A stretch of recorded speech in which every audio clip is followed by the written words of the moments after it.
Gems.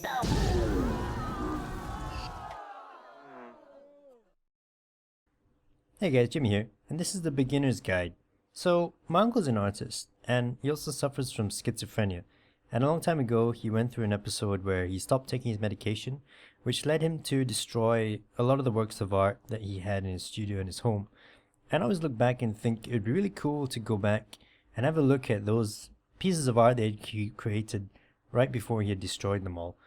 And this game is why it interested me so much. It's made by Davey Wreden, the guy that wrote the Stanley Parable, and he's kind of visiting a friend of his who made a bunch of games, and he's going to present this sort of like a presentation.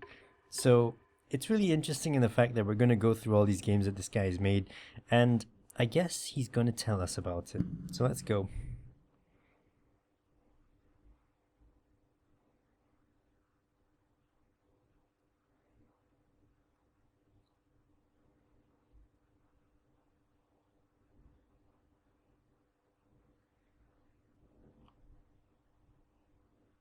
Hi there. Thank you very much for playing the Beginner's Guide. My name is Davey Wreden. I wrote the Stanley Parable, and while that game tells a pretty absurd story, today I'm going to tell you about a series of events that happened between 2008 and 2011. We're going to look at the games made by a friend of mine named Coda.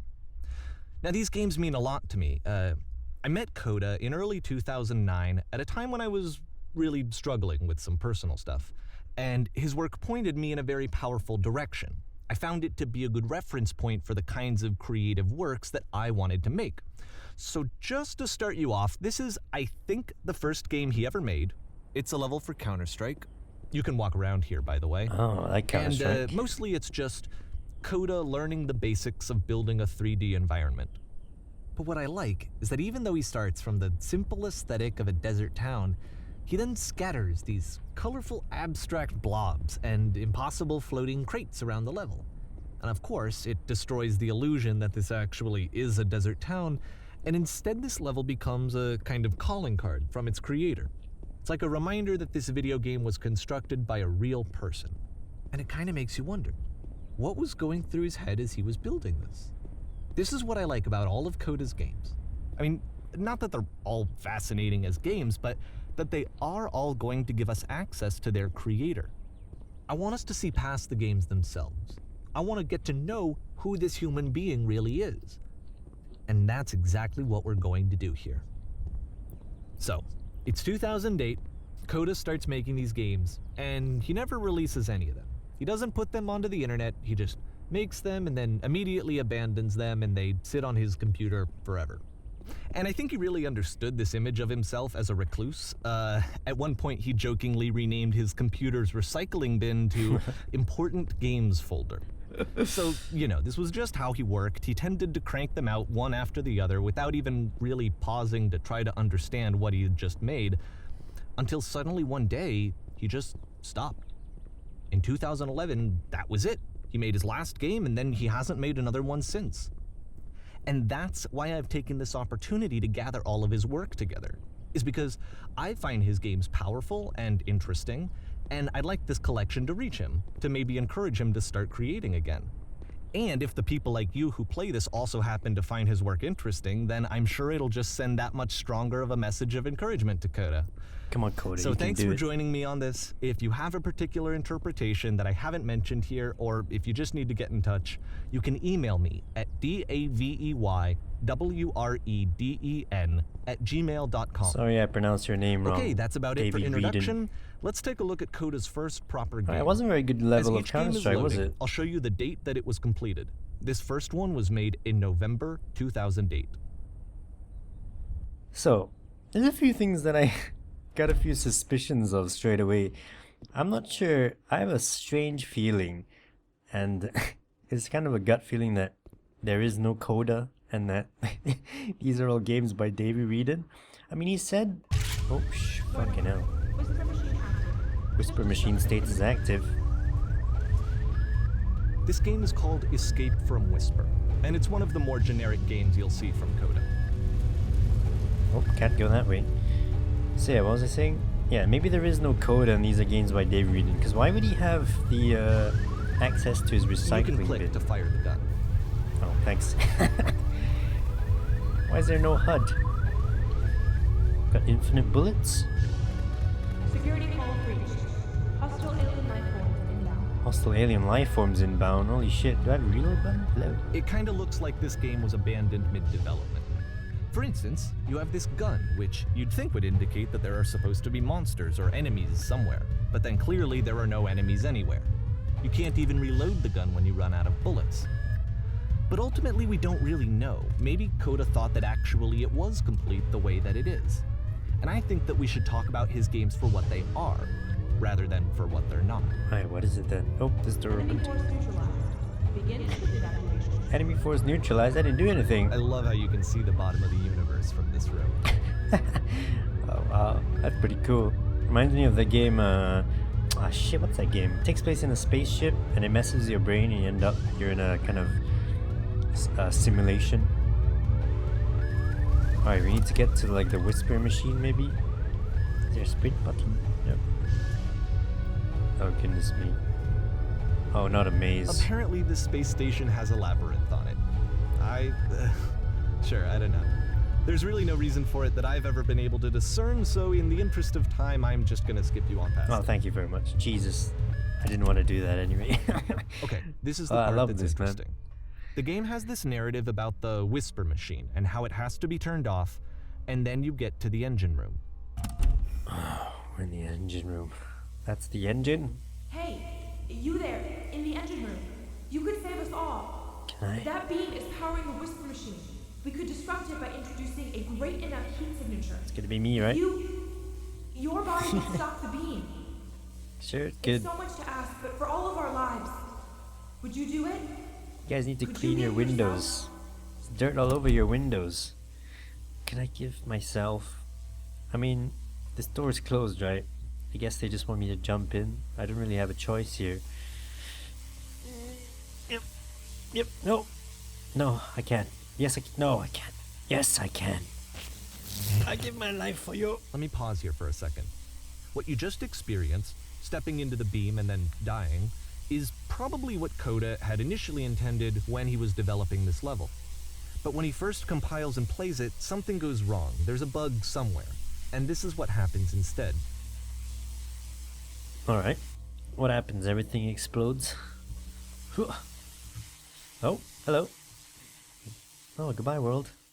Goodbye, spaceship. Holy shit, look at that maze. Oh, this is quite beautiful. The beam causes you to start floating. And this is an important moment for him.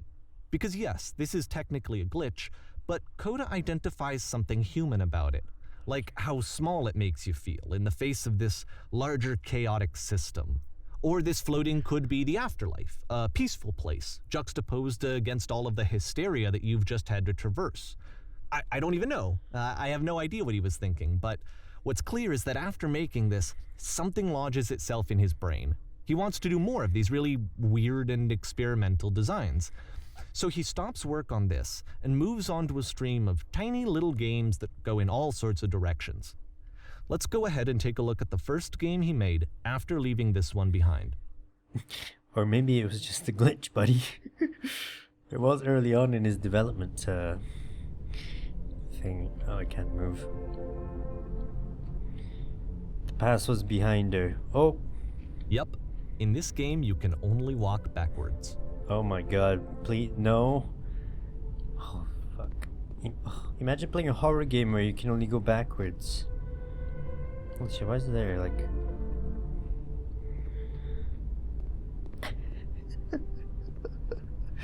This is so cool. Weird. Oh, shit. So it's a short and relatively minimalist experiment combining motion and narrative. It is less advanced than the previous game, but actually it seems to be more focused, more complete. Coda's trying to give it a unique voice rather than simply basing it on a pre-existing trope. Ah. When she stops and looks, it becomes clearer. Let's stop and look. There's a large door up there, but if the future is always behind her... How are these texts appearing. How would you find the strength?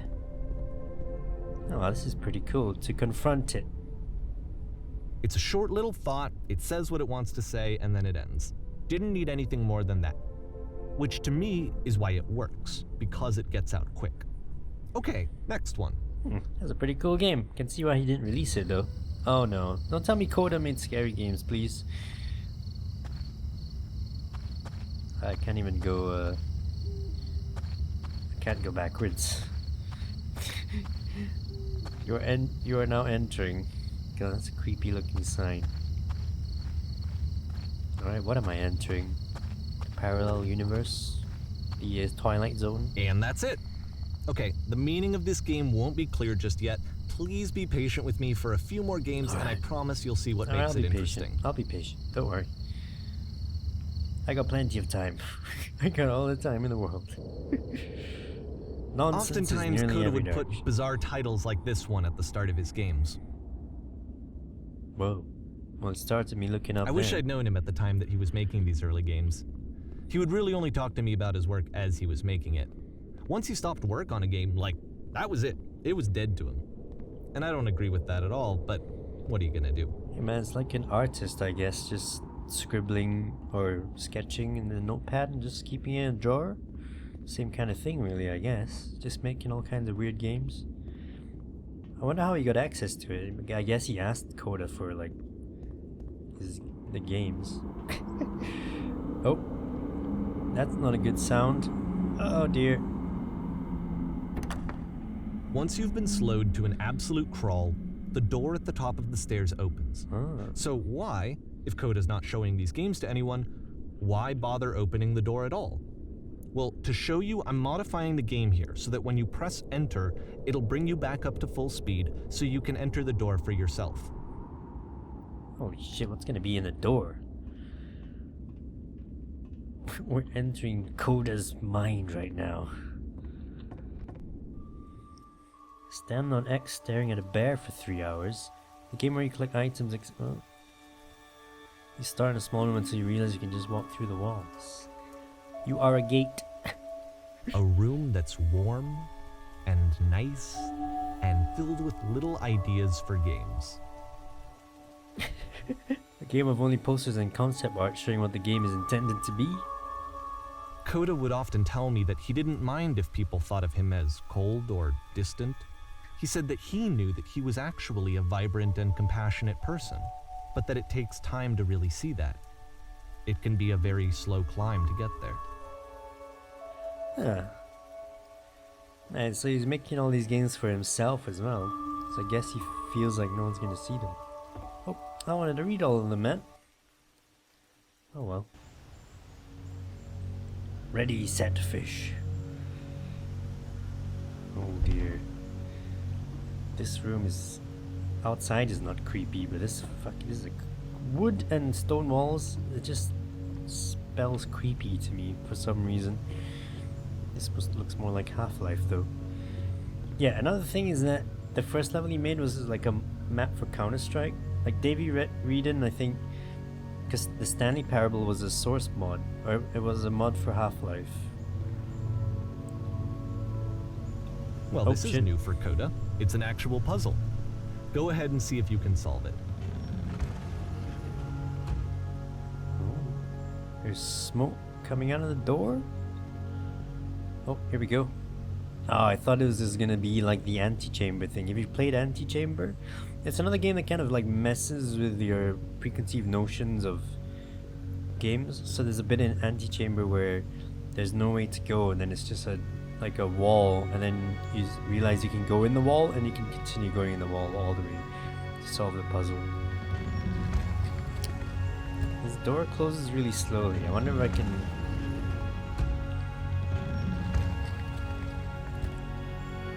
Okay. Ah. Aha! Don't forget that solution, because we're going to see this puzzle again soon. We're gonna see it a lot. Coda, what are these 3 dots about, dude? Can't stop me, Coda. I solved your puzzles. Oh, we're back here. This is very... Oh no, it's different. So that seems to be it, right? You walk down a corridor, you solve a puzzle, you get to the end. Simple enough. Alright, now I'm going to modify the game again so that when you press enter, it'll remove all of the walls from this room. Oh god. Alright. 3, 2, 1. Whoa! What the fuck? Has he added this music How in? about that? Yes, he has. There was more to it than we had any way of knowing. I actually find it funny that this game comes after the Stairs game, since they essentially convey the opposite idea. So, in the Stairs game, a dull exterior concealed a rich interior. And then, in this level, a dull interior hides this fantastic outer world. Either way, I think that the point is the same, is that most of the time you don't get to know what you're missing, or even that you're missing anything. That's not your role as a player. So if your role here is not to understand, then what is it? What is my role, man? I don't know. Oh shit, we're back here. So, from what he's told us, what could possibly be this level about? Something to do with the sign? Aha. So, this, combined with the entering game from earlier, tells us that Coda believes his games are connected somehow.